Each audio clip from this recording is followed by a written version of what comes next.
for people who will treat it as their organization. How do you really scale in a market which is just so diverse? Be supremely anal about who your consumer is and what is the use case for that consumer. Future is going to be very, very disruptive. Don't shy away from funding because funding gives you wings to fly.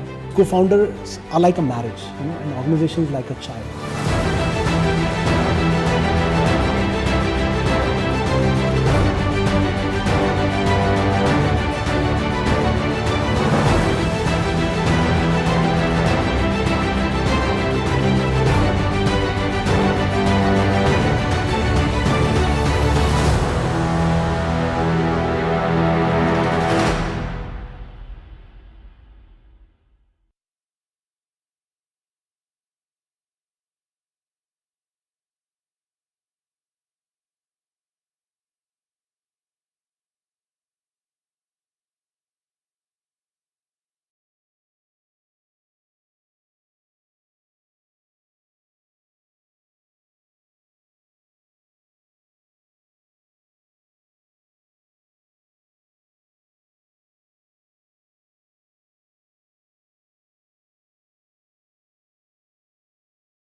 The one most important word that I would say is ownership. That we look for owners, we look for people who will treat it as their organization. How do you really scale in a market which is just so diverse? Be supremely anal about who your consumer is and what is the use case for that consumer. Future is going to be very, very disruptive. Don't shy away from funding because funding gives you wings to fly. Co-founders are like a marriage, and organization is like a child.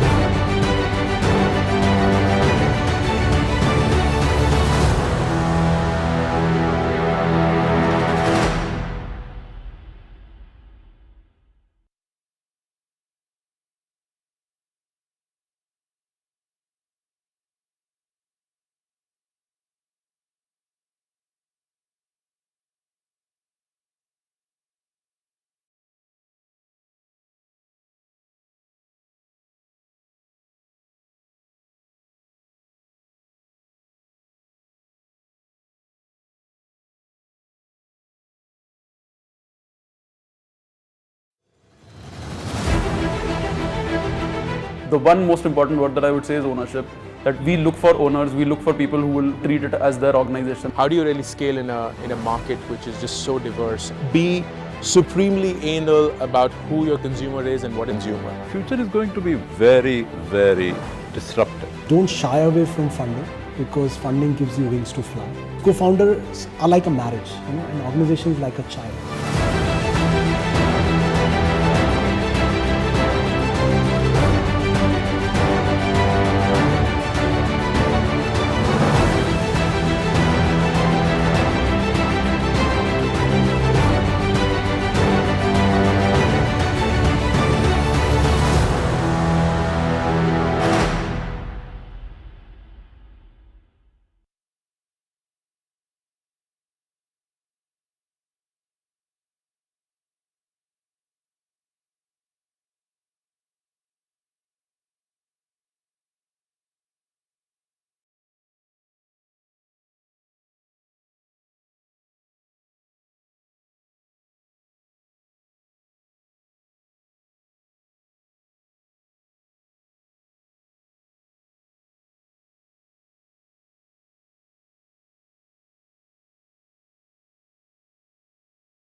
A very warm good morning to everyone who have joined us today.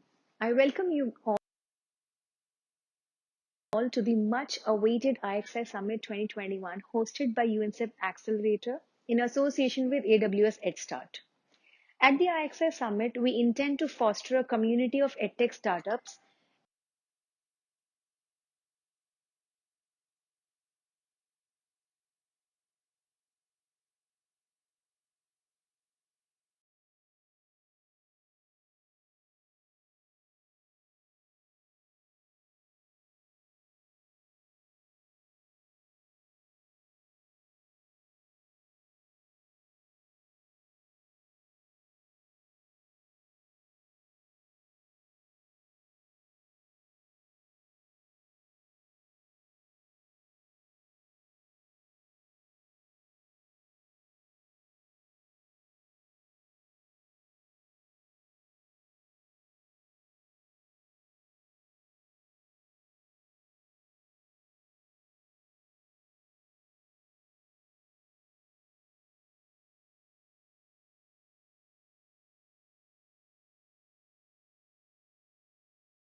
No, bro, I don't see myself anywhere, neither on the screen, neither backstage.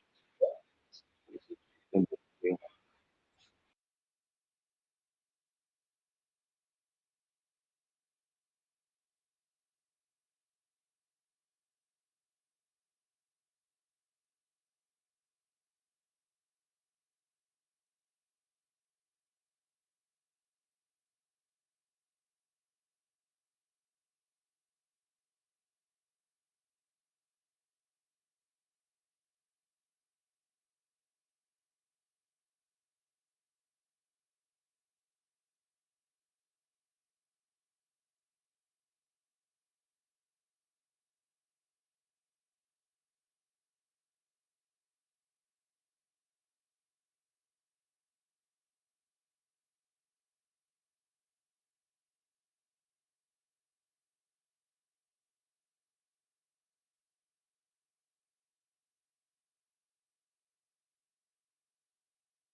Hello, everybody.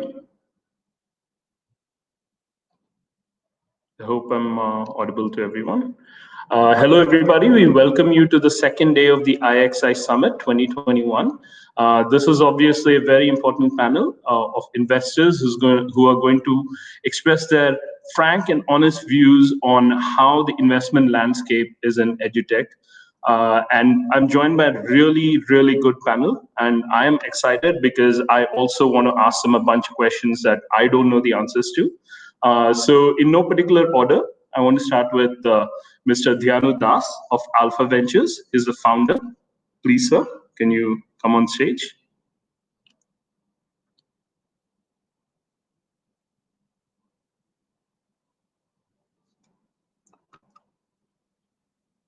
And I'll just start reading the names of the different founders and investors who are on the panel. So Mr. Dhyanu Das is here. Next up is Mr. Sarvesh Kanodia from Omidyar.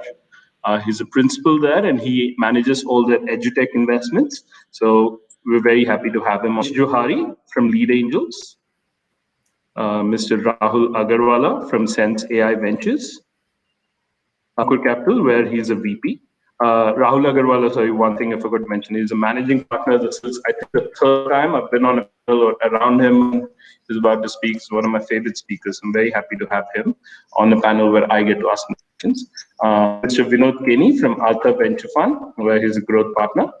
Mr. Vikram Gupta of IVCap Ventures, where he's a founder and managing partner. And then me, Rahul, I'm from Hunch Ventures. And I'll just go around now and just name individual speakers and they can give a short introduction about themselves. Mr. Das, we'll start with you. Okay, Mr. Das doesn't seem to be on. Shiva, let us start with you. You're the one who's top left on my screen, so you can go ahead first. Thanks, Rahul. Yeah, hi everyone. I'm Shiva. I'm the VP at Ankur Capital. I look at the health and education investments of the fund. Ankur is a fund that was set up in 2014 to look at technology solutions for the next billion Indians. I think, Shiva, we're having some issues with the audio while we try to resolve. I can switch to Mr. Rahul. Sir, please go ahead. Mr. Rahul, I think you're on mute. Okay, can you hear me now? Okay. Yeah. Hi, everyone, and thanks, please. Rahul. I'm Rahul Agarwala. I'm the managing partner at Sense AI Ventures. We invest in early stage artificial intelligence and machine learning startups. We look for deep tech. That's what we really enjoy investing in. Happy to be here. Thank you, guys.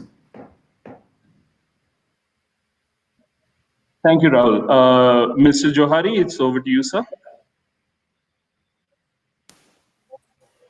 Good morning, everyone. This is Manish Johari. I am representing Lead Angels, where I am Senior Vice President. And Lead Angels, as a philosophy, invests sector agnostic. And sorry, can you hear me? Now better? In an increasingly connected world, sometimes we are slaves to the data connectivity that we have. So, Mr. Kanodia, over to you, sir. Hi, everyone. I'm Sarvesh, part of the investments team here at Omidyar Network India.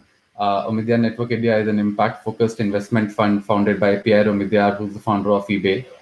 We've been investing in India for 10 plus years now, deployed $350 million in capital across different spaces, including education, financial services, content, mobility, property rights, governance, citizen engagement. Happy to be here as part of the panel.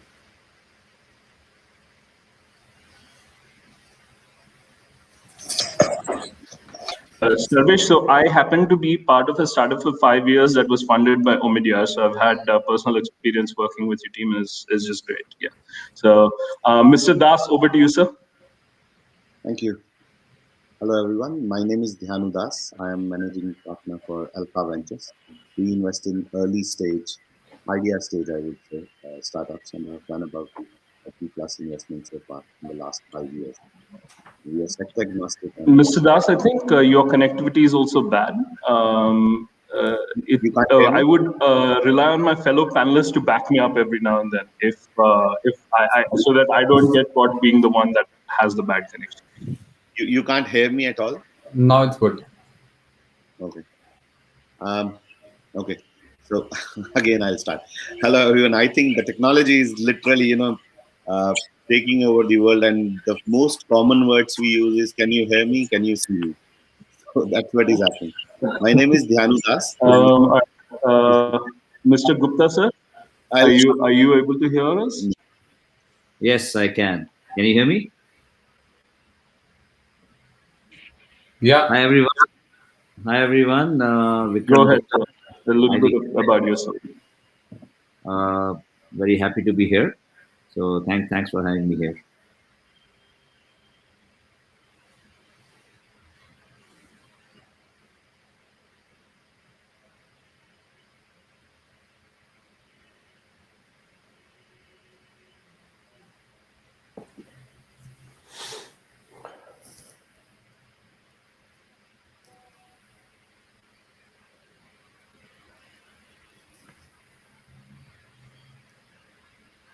Rahul, it's over to you. I think you might be on a delay. No, I was just waiting for the connectivity to be restored. I didn't know if it was my fault or it was on the other people's fault. Okay. So people are saying that it's probably an issue on my end. That's interesting. Okay. So just to get everybody started, in case we do face connectivity issues and just the flow needs to keep going, the structure of the questions that I'll be asking is mostly keeping the audience in mind, where there's a lot of people who are interested in understanding how they can take their own entrepreneurial journey going forward. So to start off, it's a very, very simple question that a lot of people want the answers to, is the past year or two have been huge for edutech. Is what we are seeing now, with the very fact that we are in a conference about edutech, is it hype, or is it something that is fundamentally changing in the way people learn and live and work? I'll open the floor for somebody to start answering, and then we can just take that up organically, because I think this is a question that everybody will have an opinion on. So let's start with Sarvesh. You can go ahead. Yeah, happy to start. I think first of all, it's not like edtech was a sector. It's a sector. Definitely, it has boomed significantly in the last 2 years. But I think the growth patterns were there even before that. Yes, it was more muted than than earlier, and for a variety of reasons, right? When you look at the overall ecosystem, I mean, we are more comfortable doing an online, sort of commerce transaction or a payment transfer, as opposed to buying education online. So I think that's the curve that we've gone through as a country as well. Where we sort of got on WhatsApp, started making payments, started, getting into commerce, and then buying essentially education, which is more of a services, driven product as such, right? Which in that sense has a higher bar, from that perspective. And as a result, we are sort of seeing that, growth sort of happen now. And I think that growth is here to stay. And for a variety of reasons, right? I think one, primarily when you look at the companies which are operating in the sector, all of this growth is sort of, I mean, one is, the investment that is coming into the sector, but that investment is actually backed by the traction that these companies are getting. And, this is something that we are seeing both within our portfolio and across, where literally because of, and especially after COVID, that growth has sort of accelerated by almost a year, right? So the targets that you would have had for 2021 got met in 2020. And people have sort of rejigged their business plans, and as a result, there is all the excitement that is happening. So I think one, there is traction. Secondly, what it has also helped, because each of us now are in our conference, sort of rooms online. No matter what our age group, the kids are doing their education in school through online wherever possible. So I think across age groups, there's also an awareness that has increased post COVID. Where earlier, you were sort of thinking it as an option. It's no more an option in that sense, right? You've been sort of forced in some sense to do it, and which is why there's a lot more awareness. And as a result, if there is a quality offering which is available to you, then it makes sense to sort of sign up for it, right? Which is why it is important for edtech companies, to focus both on accessibility, reaching out to users who otherwise would not have access to, let's say, quality education offline? How do you provide them better than they would have gotten offline, and that's the result they would want to sign up? And given the advantages that you have of running an online venture, can you actually provide it cheaper? So I think if companies are able to solve for this, then I think this growth will be here to stay. And given what we see again both across our portfolio companies and more broadly, we definitely see those trends both in the K-12, in the post K-12, be it skilling, upskilling across segments today. Okay, thank you. Shiva, same question over to you. Do you think it's hype, or do you think there is justification in the way that the market's changing? Yeah, so just building on what Sarvesh said, and just to go to your original question as well, Rahul, I think the trend is actually older than 2-3 years ago, because if we look at the broader landscape, you've had the educomps, etc., who the thesis was, hey, B2B is the way to scale. And I think what changed is about 3-4 years ago, we started feeling like there were enough startups being established, really going at a B2C strategy and being successful there, and saying, now, because of all the trends that Sarvesh has spoken about, even education is a trend where we're comfortable transacting online for. And that's where the actual transition has happened, because the B2B market, if we look holistically, it has been a bit more restricted. And because of the alignment of incentives, I think of the complicated structures of who you'd be selling to has been a bit more of a challenge. In the B2C segment, we've seen this growth, but it's still in a very narrow set. That I think most of the growth is still in the K-12 or your skilling to get into college segments. I think what is exciting about the space is that still leaves you a lot of white spaces, including large markets, of saying, can you now try to provide a service towards college students later on in their journey as they're looking to get placed? Because while there are startups in that space, they've still been fairly nascent to now, and that's what we're looking to deploy in as well, of saying, maybe the K-12 space, it's probably too late to set up another startup that will be able to become another unicorn in this space. That is probably something that will consolidate from where it is now. But I think in the higher ed space, there's a number of opportunities that are looking attractive to us at this moment.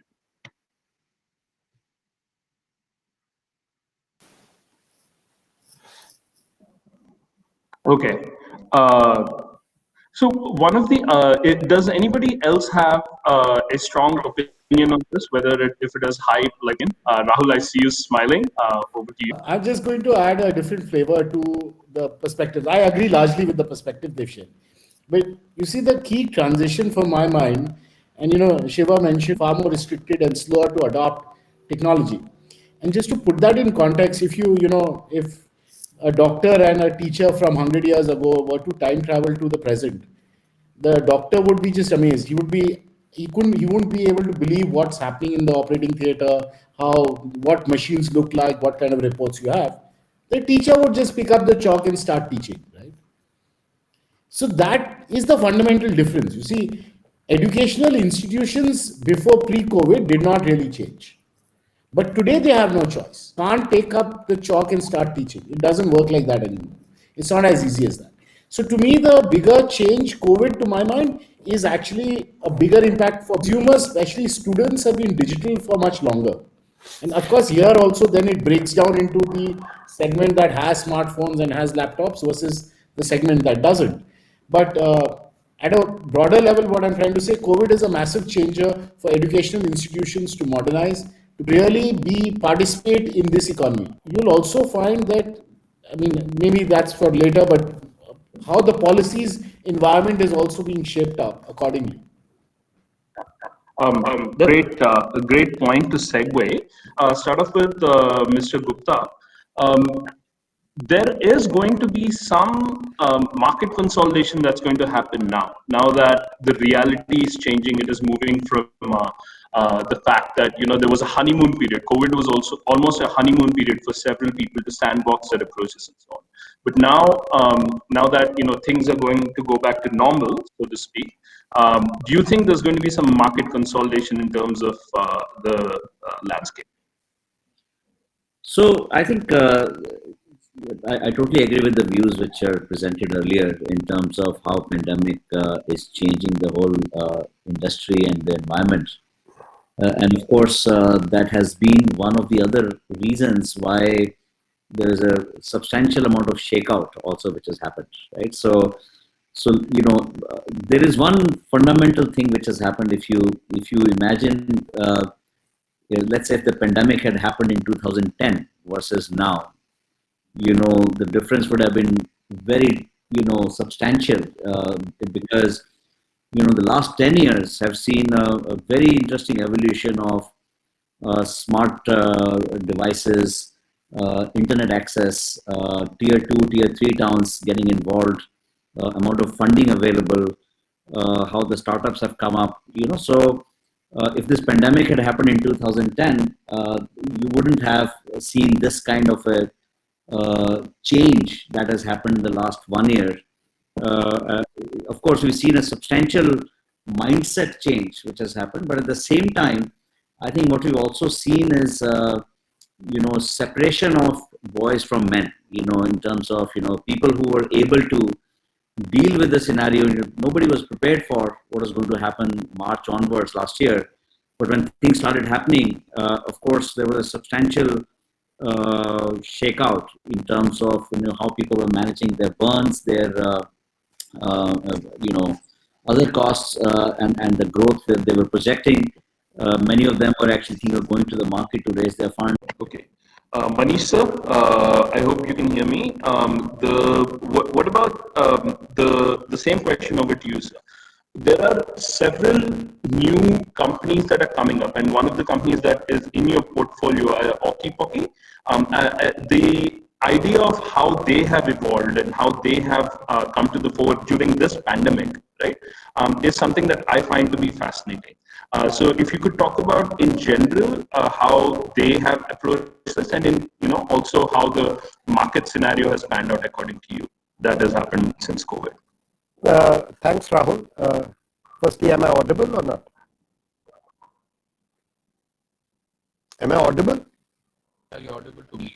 I can hear you. Okay, great. So, first things first, if we are talking about how the pandemic has shaped investment decisions, I mean, prior to COVID, we'd already invested in 2 or 3 edtech startups. And the investor world, as such, if you see, has been investing into education technology startups right in the days of, you had some Merit Nation, which had been invested long time back. You had Liquid. You had companies which had been invested. Okay. The teachers took notice. They worked extra with him. And he managed to join Stephens and then IIM, and then, of course, head, say, YouTube India. Okay. But not every child has those kind of facilities available. Okay. And what typically happens is that kids, they try and they ask a problem. Their problems are not even heard by the teachers, because he may be talking in his own language. He may be talking in Bengali, he may be talking in Marathi, he may be talking in Odia or Telugu. Now, when a kid asks that problem and the teacher does not understand that, the kid will go into the shell. That is exactly the problem that he was sorting out, because he faced the same problem. He said, can I create an app which allows people to ask and learn in their own mother tongues? That is what he did, and that's how he was able to scale from probably 60,000 users to 2.5 lakh users today on the app. What COVID also did to this was that he saw increasingly people were asking him that our classes are not happening. Do you have teachers who can tutor our kids? And that's how the live classes part started. And that's how the monetization began. So COVID has made users realize that digital is the way to go to buy services, to use services, and to experience some things which you can never ever experience in the real world. That's my two things in this. And Okipoki has now been able to, not only is that, but there are people who are asking them, can you help in some creative or logical reasoning kind of classes? And you are having different revenue streams starting out for that startup. I mean, that's what say COVID has done. And a propensity to pay is what has been allowed through the COVID. And the biggest example is, so my wife, she used to go for shopping every week, maybe once. Okay. Now today she can be on shopping every day. Okay. I think Rahul cannot hear me. So Rahul, over to you. I think we can. We've just had Mr. Kenny also join us. Mr. Kenny, sir, welcome.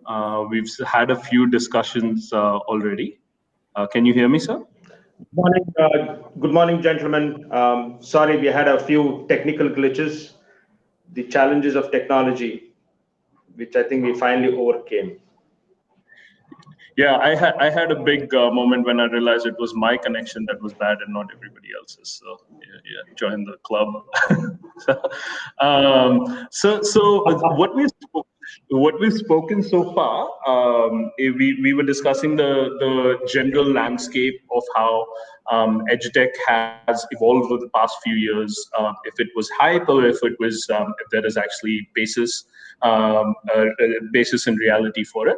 We're also trying to understand a little bit more about the portfolio startups that you have. I'm just going in a random order, but I've had Mr. Das, who's been interestingly observing some of the points that others have made. I'm going to reach out to him first and then over to you for your thoughts on the matter. Mr. Das, over to you. Sure.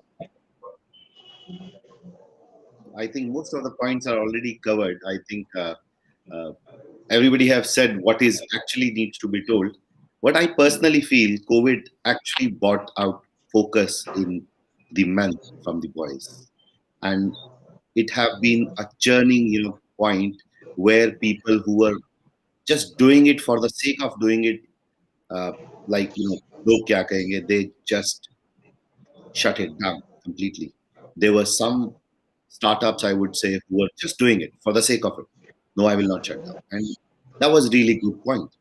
Second, who are really, really doing well, uh, we were just discussing about how Baiju was acquired when Muniji said that Baiju acquired, first they acquired White Hat Junior.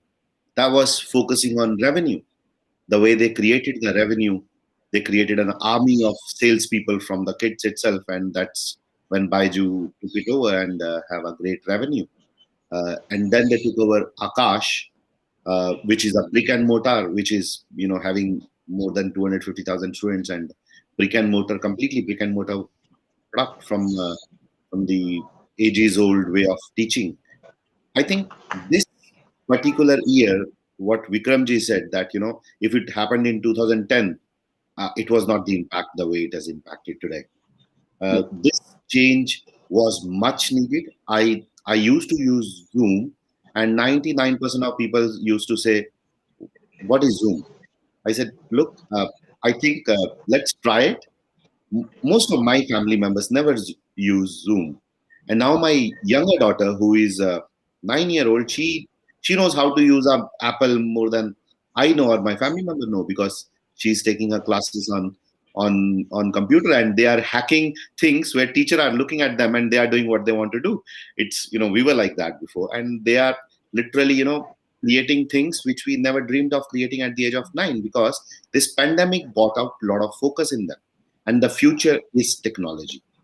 Absolutely. Future is all about using devices, using artificial intelligence, using, uh, like what Muniji said, that wife is going shopping every day.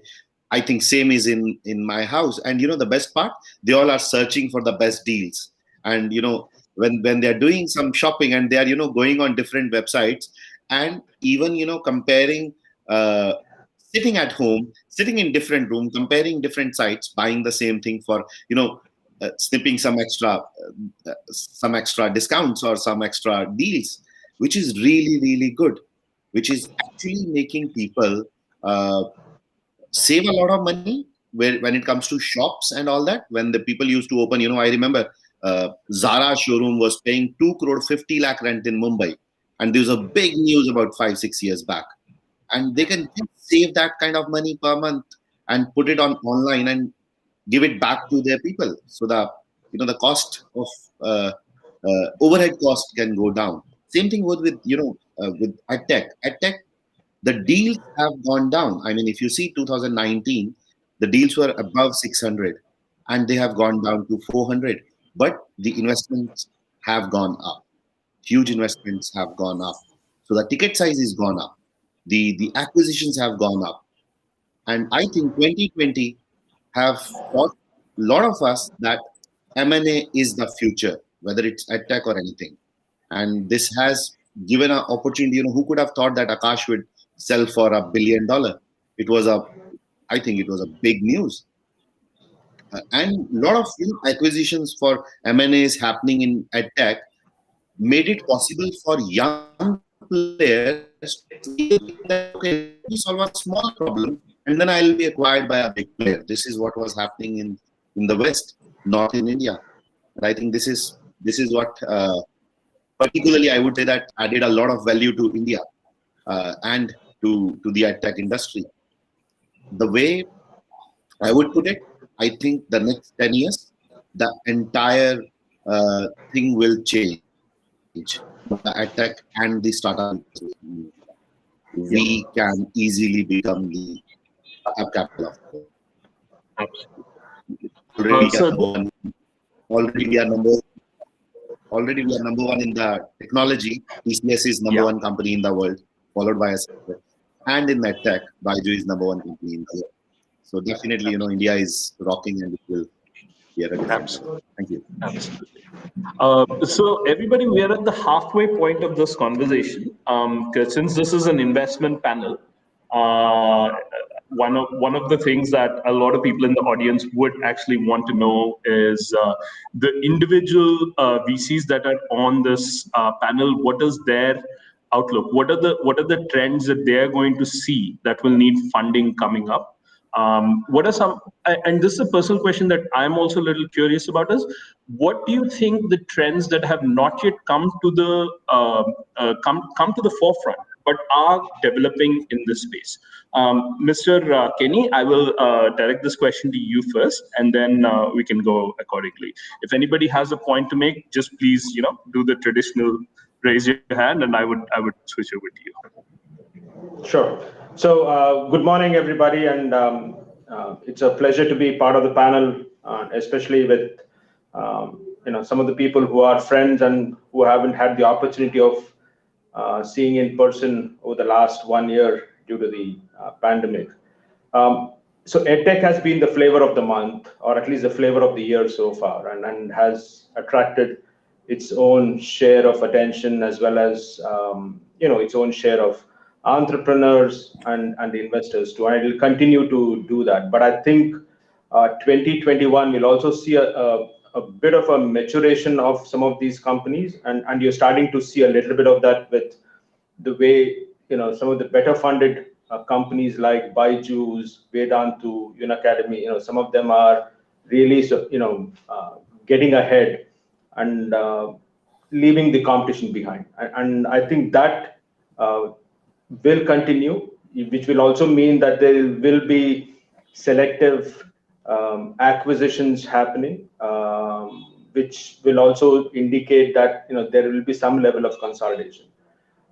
What I have not seen, and where I think there is significant opportunity, has been with the whole workforce development or the reinvigoration of human capital, which is one of the pillars of what this whole budget was all about, right? And I think that's one area where, especially with reskilling, upskilling, and with this emphasis on the gig economy, I see a lot of that starting to happen, right? And especially when we start looking at wanting to be a very attractive destination for manufacturing, and if we really want to be able to provide that level of expertise, we also have to make sure that we have the workforce that is adequately trained to be able to do that. So I think that's an opportunity that's fairly significant, especially when it starts coming down to newer ways of manufacturing, some of the newer processes that are part of the manufacturing process. So reskilling, upskilling is one area where I see significant opportunities.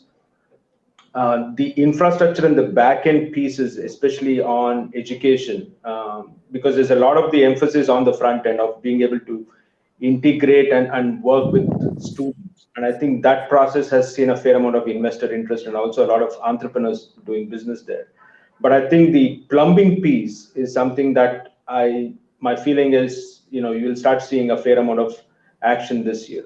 And I think the other pieces where I also tend to think that there will be significant opportunity is the ability for some of these companies that have built product or at least have solutions that have worked in India to start really looking at going outside of India, right? So for them to start looking at emerging markets first.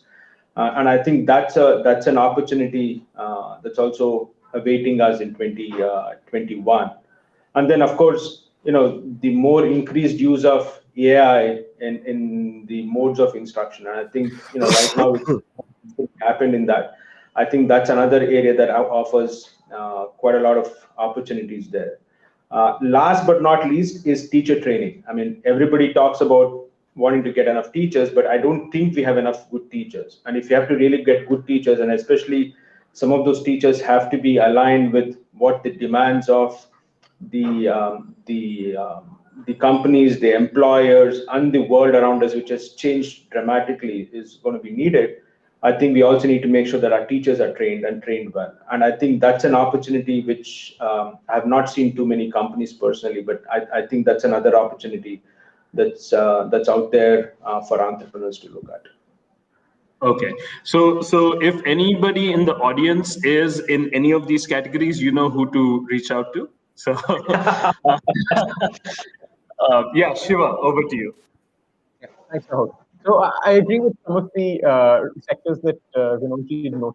I just kind of clarify that from our position, I think I'll break the models into two. One is models that make sense from a purely domestic sense. And if we look at those models, just the market size and the opportunity that's there from a B2B2C of saying, if you can now get these students on board, similar to what ClassPlus did from a tuition center model, but say we can offer this as a free solution to schools because we're looking as a way to get this the lead gen to get students on board. I think that's one of the few gaps that really still exists in the K-12 space because B2C feels like it's quite saturated.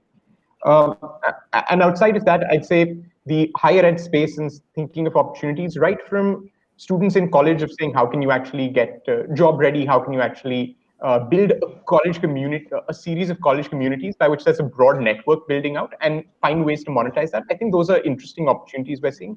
So right from that space to early working professionals who are in their first few years and like Vinodji mentioned, looking for reskilling, looking to upskill with more advanced versions of curriculum. I think that's still, there's some players in that version of the space, but it's growing and it's far from saturated. So there's definitely an opportunity to set up now and still aggressively address those markets.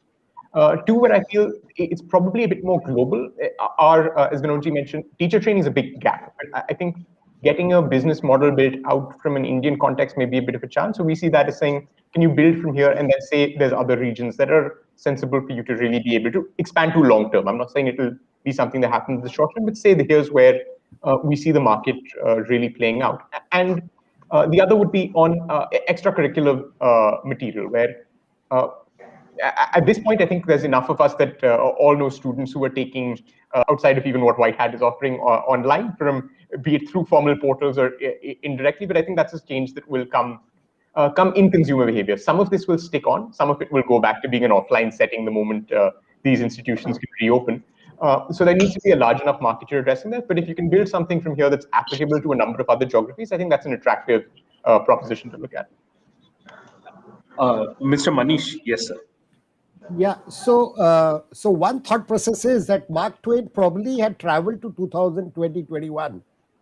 And that's when he said, I won't let my schooling interfere with my education. Today is the time when any child can actually get education without even going to the school. I mean, that's exactly what's happening. And while, yes, there is an opportunity to have a TCS kind of thing, I'm like the way we had IT when we had body shopping, Indians going abroad, we'll have teachers sitting in singular buildings and teaching the world, the global world. So the teacher training is, of course, very important. But one key thing, while people think while people are feeling that B2C is an opportunity which is saturated, but the Bharat inclusion, that is a whole lot of open audience and consumers and customers that you have left. Are people really targeting that? Are we actually looking at people, upliftment of people? I'm like, today my maid, she comes to me and, Bhaiya, please download this app for me because मेरे बच्चों को उनका exam इस पर देना है.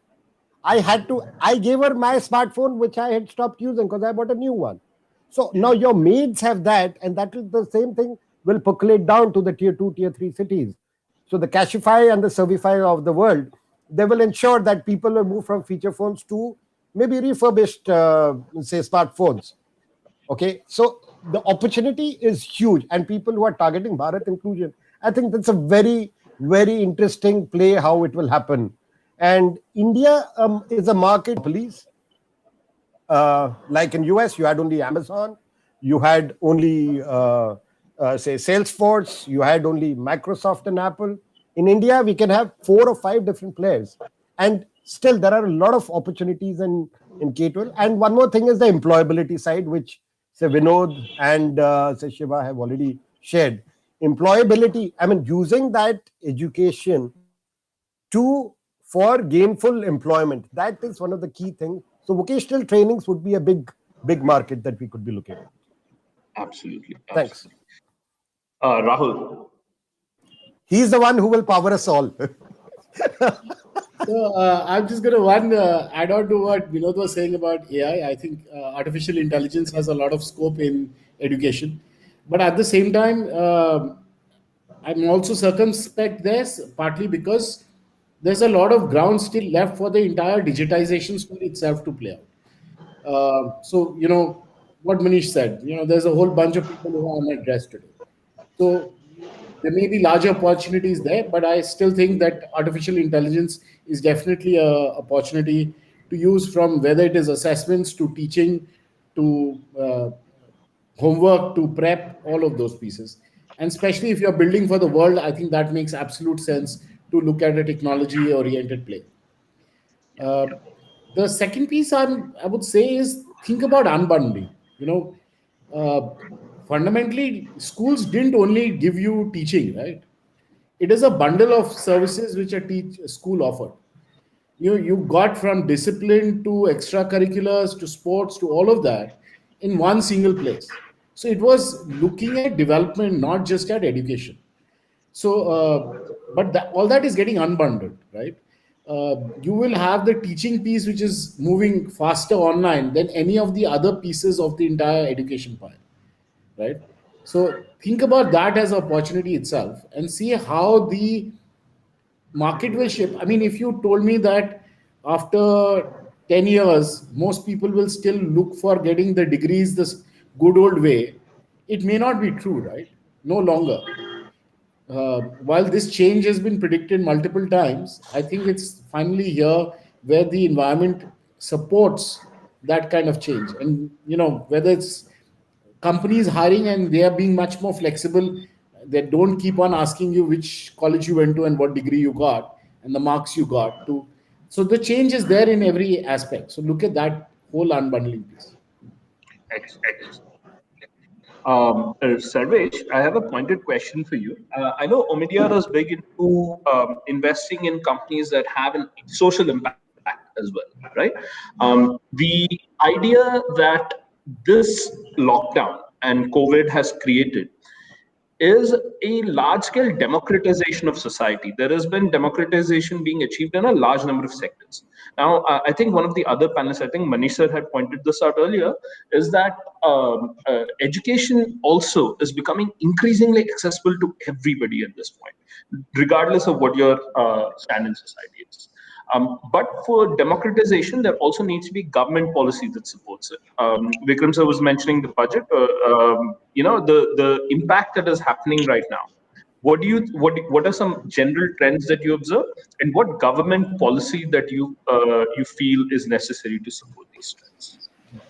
I think on this one, the good thing with the national education policy is it's quite forward-looking in that sense.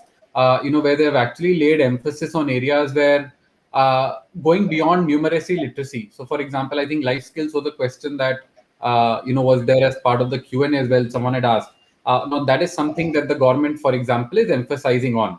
One of our own portfolio companies, which is on the not-for-profit side, Dream, they've actually worked very closely with the Delhi government in launching the happiness curriculum program.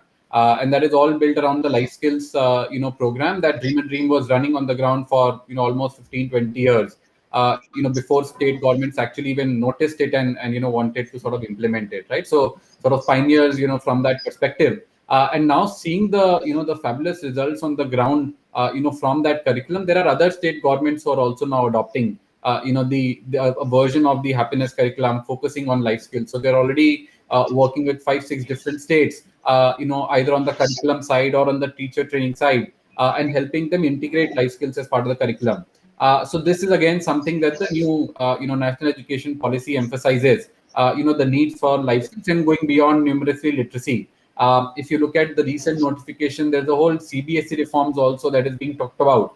Where again, how do you change the way where you're evaluating students, right? And I think that again will play a role in how education is imparted in the school itself. Starting with, I'm assuming, CBSE reforms, but then eventually percolating to other state board reforms as well. And we're already hearing about other state boards also thinking about how they can, reform their board exams, reform their curriculum, etc. With some of our own portfolio companies like Dream playing a significant role in that. So I think one is that. The other, emphasis which we are seeing as part of NEP is again on the early childhood, education part of it. If you see the education structure has been largely ignored today. Where a lot of the, in the public school space, for example, it happens in the Anganwadi, where there are more considerations beyond education, its health, its nutrition, a lot of other things, that take focus. And as a result, education does get left behind. What they're now talking about is integrating education inside the school itself. And which is why it's not actually K-12 anymore, it's pre-K to 12. Now because sort of pre-K is also integrated as part of the school curriculum. And that again is for us at ON also a key area of focus where we are actively, looking at investments, because while, as we've been talking about, a lot of the edtech wave has, for example, focused on the grade 6 to 12 test prep, etc. But early childhood hasn't seen as much action. And I think for us, that's a space that is of importance. We've invested in the past. We sort of stopped in the middle for some time, but again, it's a space where we are, actively investing, and you'll hear more from us, on that in the coming months. So I think across on the K-12 side, both on the life skill side and the pre-K side, I think we'll see action. There's policy action happening, and as a result, I think we'll see startups as well, emerging out of that. And obviously, there'll be not-for-profits who are also working in that space, in order to sort of cater to the public school system as well. We were speaking about the post K-12 side. There's a lot of work happening around the skilling.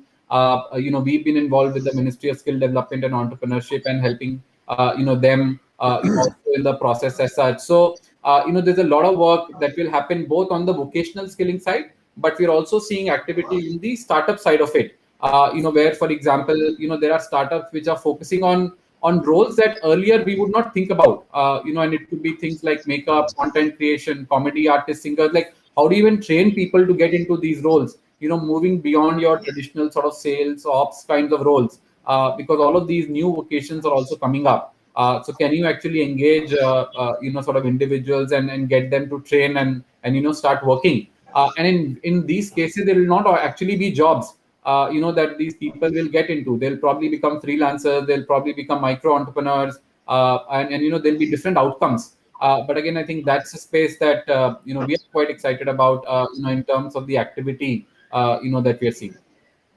Excellent. Thank you. One of the questions that we've gotten is quite interesting, and I'd like to slightly rephrase it. So they've asked about the applicability of edutech when it comes to manufacturing. And of course, this is something that all of India is focused on right now, at least the government is focused on. And I understand that there are certain technologies now that are used in surgery, in medicine, where XR is being used, extended and augmented reality is being used to help train surgeons better, to help train nurses better.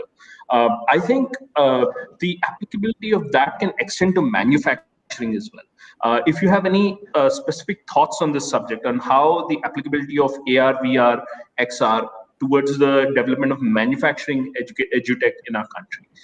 This is an open question if anybody has a thought on it. Yeah, Mr. Das.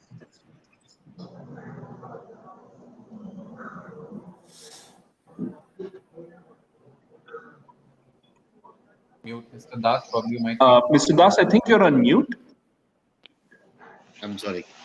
So I've been part of the IIT Accelerator now, and there, I met many startups. There are a lot of things which are, been happening in AR, VR. I remember there was one particular startup which was focusing on, I think, particularly on the medicine manufacturing units.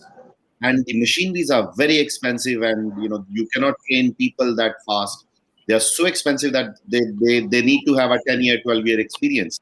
But how can you have 10-year, 12-year experience when you are expanding like the way India is expanding in 2021, or will be expanding for the next 10 years?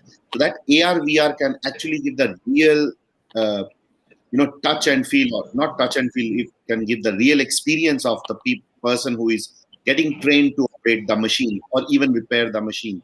I think that will change the entire dynamics of manufacturing industries, including, when these trainings are happening on site or, off site as well.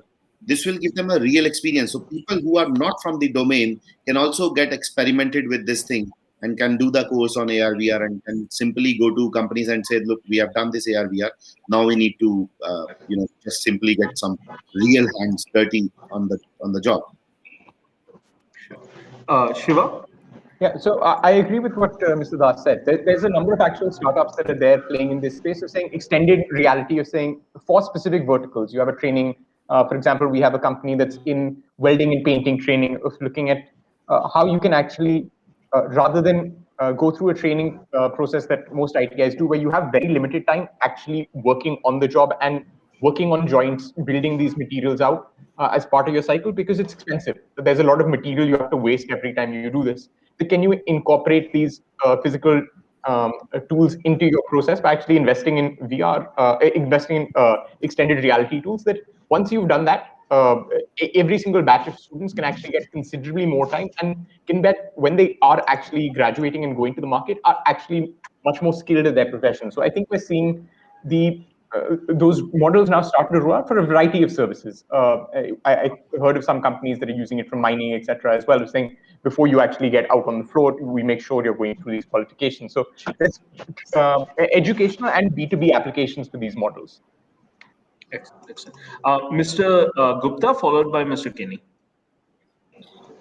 Yeah, I think, of course, most of the points have already been covered. And I think I'll just address very briefly a question that you asked earlier in terms of, as investors, what we look for, as venture capital investors specifically.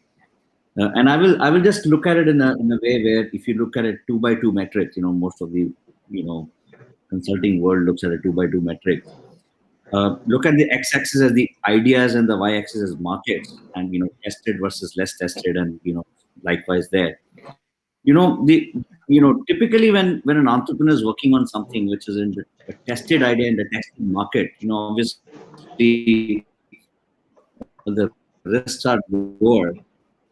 Obviously the returns are also lower, right? So existing business models, obviously working in existing markets, so competition is very high.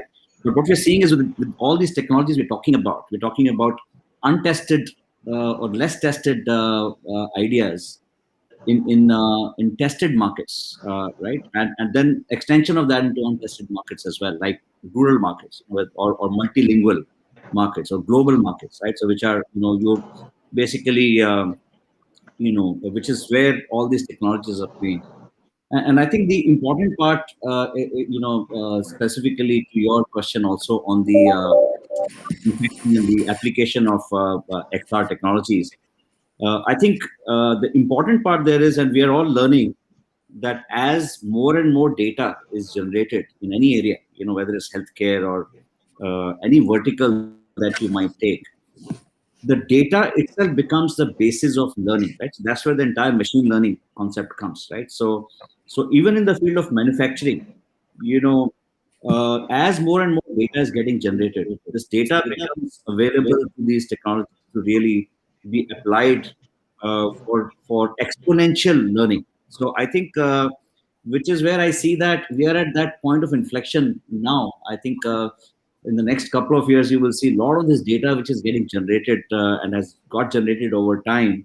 That will become more and more used and usable, where most of these newer ideas will start coming to utilize this data and leveraging these technologies of AI, ML, AR, VR, to build up new business models, which is what is exciting from a venture capital perspective. Right? We look for such opportunities where we can invest in ideas like this. Okay, thank you, sir. Mr. Vinod. Yeah, so what I wanted to add is, I think a lot of these points have already been covered, and Vikram also alluded to the amount of data that's now going to get leveraged and monetized, right? And the ability for people to do it. I think what's also important for us as investors is to see the level of collaboration that's going to happen now, especially when we start looking at the next generation of people who are fully prepared for what the new world is going to be, right? And it's not just looking at kids, but also more from reskilling, upskilling, or even preparing them for some of these positions at the early stages of their professional career. And especially now, and I keep going back to this whole issue of manufacturing and a lot of the things that are happening, right? Because the rest of the world, if you really look, manufacturing, how things are being done, how research is being done, all of that has changed dramatically, and continues to keep changing. And a lot of this is being, with the use of newer technologies that are coming, which essentially means that even when we look at traditional reskilling or upskilling or even vocational training for that matter, a lot of this is also got to be very collaborative, where we'll actually have to look at a lot of these technologies or the method of instruction coming in from other geographies. Maybe we'll have to look at what is it that people have really done in other parts of the world and be able to use that, which means that entrepreneurs have to be very innovative. Not everything is homegrown.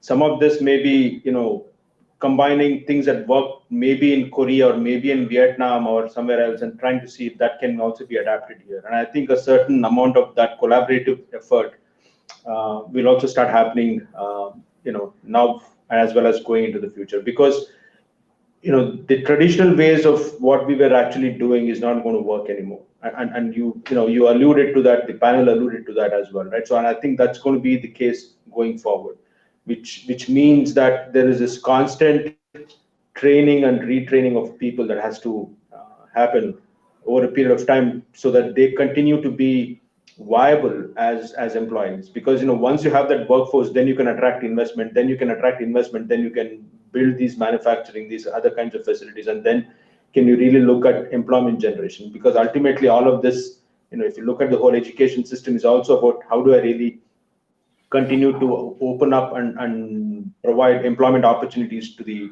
multitude of people who are sort of going to be joining this workforce. So I think that's an important aspect that will be taken into consideration, and I think that's where there are also going to be some opportunities for us. Okay, thank you, sir. The session's almost ending, and since I've not been part of one of these, I think the call might suddenly shut down. So I just wanted to quickly thank everybody who's been on this panel. There are several questions that we didn't actually get to. One of the trends that I would like to point out for people who are listening is to also look at companies like Harappa Education, which are not being hyped up as much right now, but these are the people focusing on life skills training, and they're catering to a very specific niche in the market. And that is also the niche that will pay a significant amount in terms of subscriptions and payments for you to actually build a product out in that sector. In fact, one of the themes that has come out of this talk is the separation of boys from men and the consolidation of the market. The next session is going to be exactly about that. It's about the edutech scenario post the COVID hype, and how a lot of these ideas will get validation from it. I personally am very thankful for the panel that's here. Certainly going to add everybody on LinkedIn. Thank you very much. I think this is quite good for me at least, and I appreciate everybody being on here. Look forward to staying connected. Yes. Thank you. Yes. Thank you. Thank you all. Look forward to staying connected. Thank you for being part of this. Yeah. Thank you. Thanks, Rahul. Thanks. Thanks. Bye.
Good afternoon. Welcome everyone to the next session. We are doing a session understanding how the education tech sector uh, has performed beyond the COVID pandemic hype. And in this session, we have a power-packed panel, a stellar panel who have spent time in the education employability space, as well as folks who are in the digital transformation of education tech area as well. So we have Mr.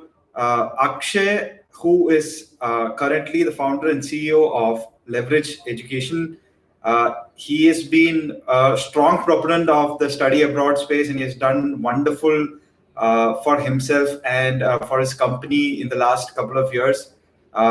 Akshay happens to be someone who has been at this for a long period of time. We have Upneet, who is interestingly doing the study India space. That's his core business. He has spent close to 4 or 5 years building out this brick by brick. We have Varun, who needs no introduction. He is one of the, I would say, the founding, people who would have started something in the education space and the employability space like long time back, even before entrepreneurship was something that people used to chase. Varun comes from Aspiring Minds. Today, they have been acquired by SHL, and he continues to be the chief AI officer in SHL and handling responsibilities and Aspiring Minds. We have Ashwini, who is a person who is dedicating himself to solving the digital transformation part. He's trying to bring more tutors online. Again, another interesting space. We have Nikhil, who has a view into a lot of startups as part of his early career, trying to work with the mentor for a lot of startups in UNCEPT as well as outside UNCEPT portfolio as well. And we start the session with looking at the education tech sector a little bit. I think for me personally, education tech sector, when we started off, when we went into the whole lockdown phase, what we observed was something very fundamental. So I was of the view that, this is one sector which thankfully is not going to be affected the way other companies might be, and other sectors might be. So it's a huge responsibility for probably folks in the education tech sector to ensure that things are up and running. We saw a lot of positivity in the sector in terms of customer acquisition, people getting warmed up to the whole fact of learning online and digital. We also saw through the cracks of how much online and live learning will be able to serve a larger segment of customers sitting out of India. To give you some context, the sector attracted probably 4x the kind of funding that it would have received in 2019, 2020. We went up north of 1.5 billion. Of course, it was led by some of the late stage companies, but there was a lot of traction on the early stage startup as well. So I'm going to start off the session by, asking the participants to give a slightly more detailed introduction about themselves. I would like to start off with Upneet. Upneet, if you could start off, then we go to the other set of panelists. Sure. Thanks, Sumesh. Thanks for the introduction. So I am the founder of Get My Uni. We started back in 2015, trying to build out a social college search platform. So think of it like a TripAdvisor for colleges. So we started with the Indian market. First 2 to 3 years, we've been building that out.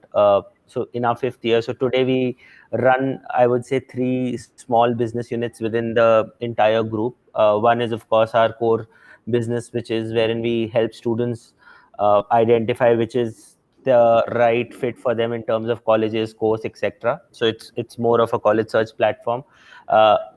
Thanks to the pandemic, we also entered the online learning space via 2 core verticals. One is essentially helping universities take their programs online. So it's sort of a OPM play. We are on our way to kind of sign our first 2 university partnerships.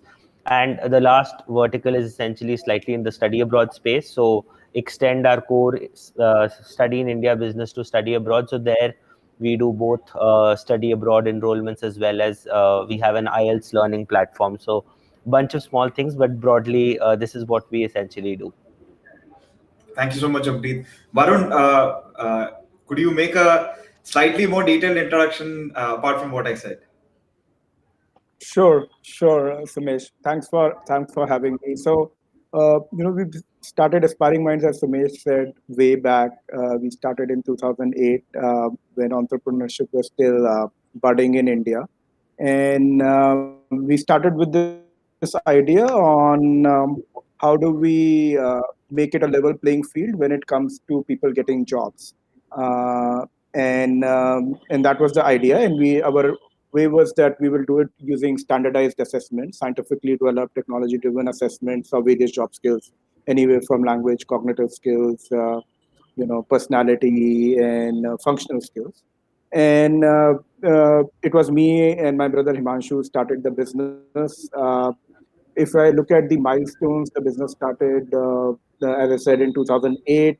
The business scaled well in India. And finally, both on the B2B side and B2C side. So we selling assessments to companies. We started with the IT sector and went into banking, retail, and many other sectors. And on the B2C side, we were catering to engineers. And finally, we started making international forays into China, Philippines, and finally USA over time. And interestingly, of course, now artificial intelligence and machine learning is talked about a lot, but we were one of the front runners in that. We got out our first spoken English product way back in 2012 to measure pronunciation and fluency. And I had the good fortune of running a small AI research lab within Aspiring Minds, which was one of the few groups which also publishes in top conferences rather than bring out AI products. So long story short, we got acquired by SHL in November of 2019. And now I am helping SHL with their AI strategy globally. And we got acquired, and just after a few months, the pandemic hit, and love to talk more about what happened after that. Great, awesome. So we have Ashwini. Ashwini, what is Venue all about, and what is that you're doing? So, Sumesh, I'm Ashwini, one of the co-founding members at Venue All. We have been into a sector which is actually the backbone to the entire education ecosystem, at least in India. So what we believe is that tutors definitely are the backbone of the entire education and are helping from decades now for students to right from their starting age to the date they actually graduate, or even after that, to help them get jobs also.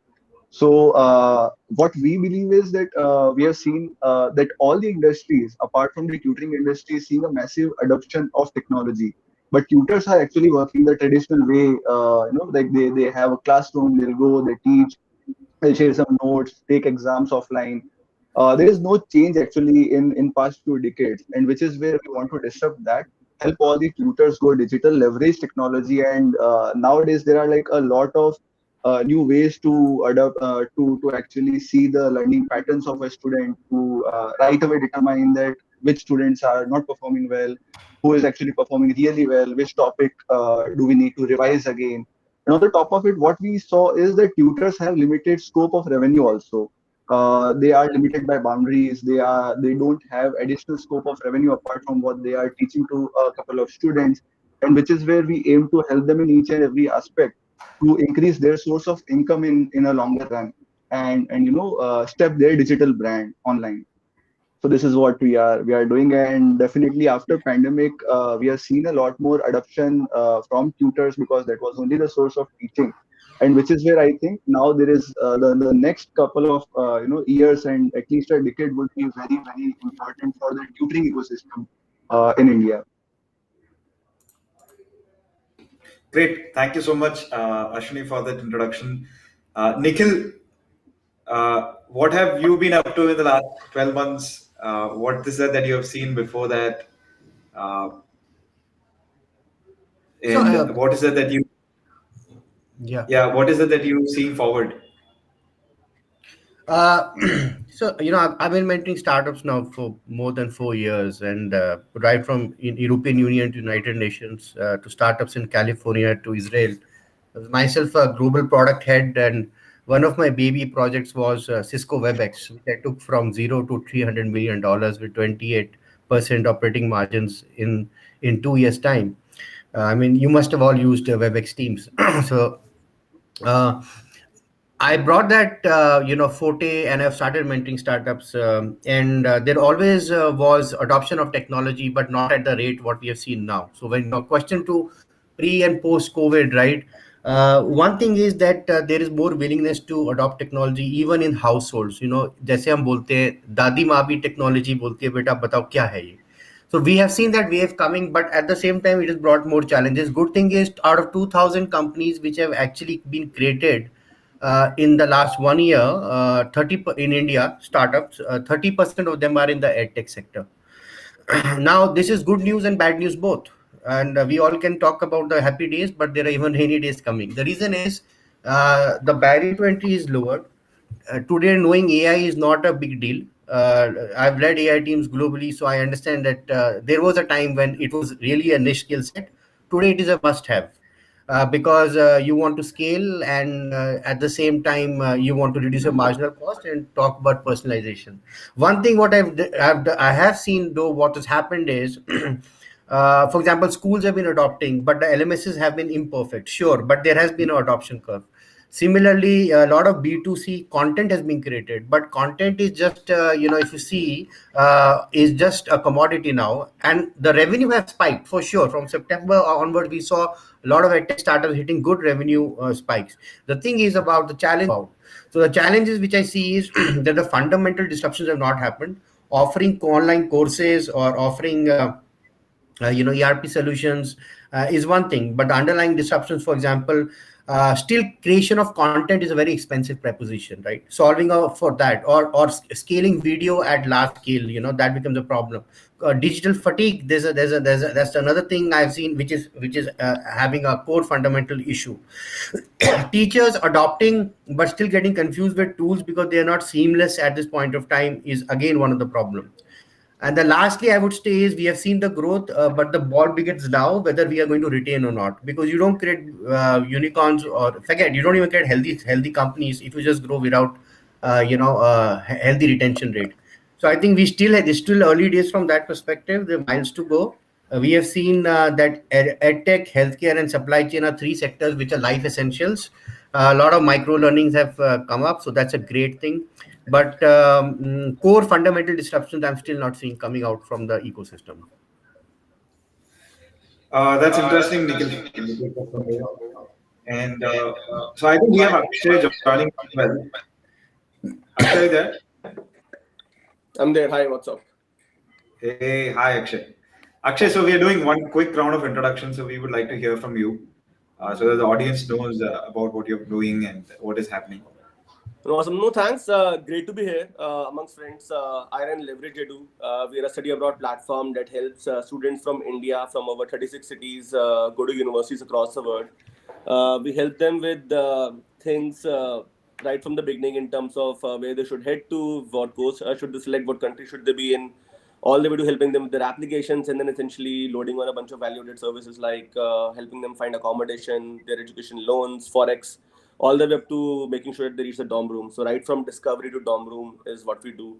And I always feel very happy when I'm giving off this intro these days, because it's taken me 4 years to realize the niche I'm focusing on. So I think if when I started the company probably 4 years back, and if you'd ask me what I do, I would tell you that I'm building this AI-enabled algorithm and some other bullshit I would essentially wrap into my intro. So it's taken me a good 3-4 years to realize the niche I am focused on and building for, and to kind of just be super focused on that and build for that. So yeah, that's in short, that's what we do. We are a study abroad platform. We are right now, we helped about close to 4,000 students last year. We are at a rate of helping 600 to 700 students every single month right now.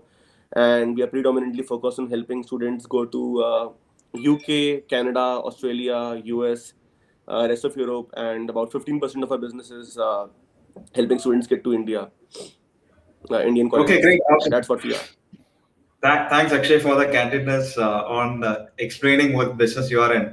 And the second thing which I am trying to understand, in fact, the first question comes to you. What has happened in the study abroad space? And the context of the question is from people trying to gain mobility to get to other countries. What has happened probably in the first 2 quarters of the calendar year? What changed in the last 2 quarters of last year? And what is happening right now? यार तो दो बड़ी interesting चीजें हुई हैं just to kind of put it in perspective. One is that I've realized our business is macro proof in some sense, because every single time a country would come in and say that, for example, we have one of our Ian Upneet chat about this competitor a lot, who essentially made gold because Trump came in and said that I won't let anybody come in the US shores. And with the same thing happening right now, for example, when I see that one country closes its borders, the other one opens up its arms like anything. They bring down the immigration laws. They essentially make it more easy for people to get there. They make it easy for people to finish their studies and work there. So that's what we've seen the last year. We had UK and Australia open up when it was becoming slightly hard for people to get to Canada, which had been the the most attractive destination for the last couple of years. So UK launched this thing called the PSW, which is the post-study work visa. So when you head to the UK, once you finish your studies, you can spend 2 years there, and those years will essentially help you get a job and just kind of have a more firm gathering.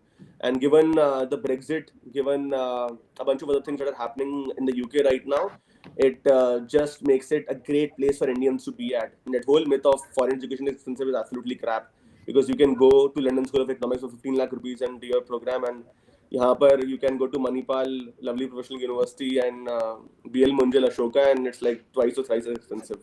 So that is one. The second thing is, I think, of course, COVID is super. I'll keep it brief. Of course, COVID is very unfortunate. I've gone through it myself.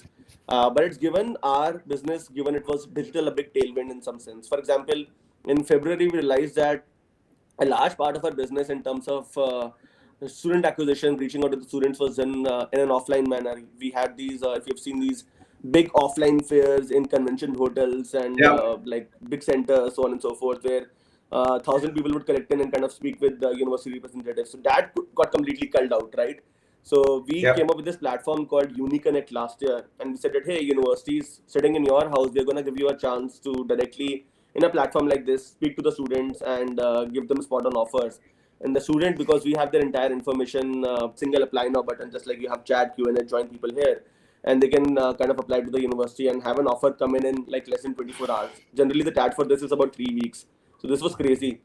So I think that's given us a lot of tailwind in terms of our monthly revenue. We jumped about 7x pre-COVID and post-COVID, and we have hired 120 folks remotely. And now, as we kind of bringing these guys back to office, as we resumed at 6G office, we're figuring out how to kind of have enough space to make sure we can bring back that same culture of hustle in a office environment that we were kind of used to before the COVID period. So interesting period, great learnings, both micro and macro, and would love to share more as we proceed on. Great, awesome. Thanks for that, Akshay. Varun, I think I'm going to ask you a couple of questions. One is around trying to understand how the whole assessments, sector, how a company is responding to the whole space. Because hiring, I think there was a lull during April, May, and then it started slowly picking up. And right now, as we see it, companies, most of the large IT companies are like scrambling for talent right now, and they're just trying to figure out the supply. Now, for you, was that the major business focus area in terms of corporates, buying the assessments, etc.? How did that work out? Second, once the acquisition happened with HHL, how did things change, and how are things proceeding right now? Sure. So, Umesh, I think you're right. So there was some time where there was challenge on hiring numbers, and our business just related a lot to people hiring. But for some time, and then it started recovering fast. But as you know, as we all know, what COVID did is it started accelerating the use of digital platforms and digital tools, right?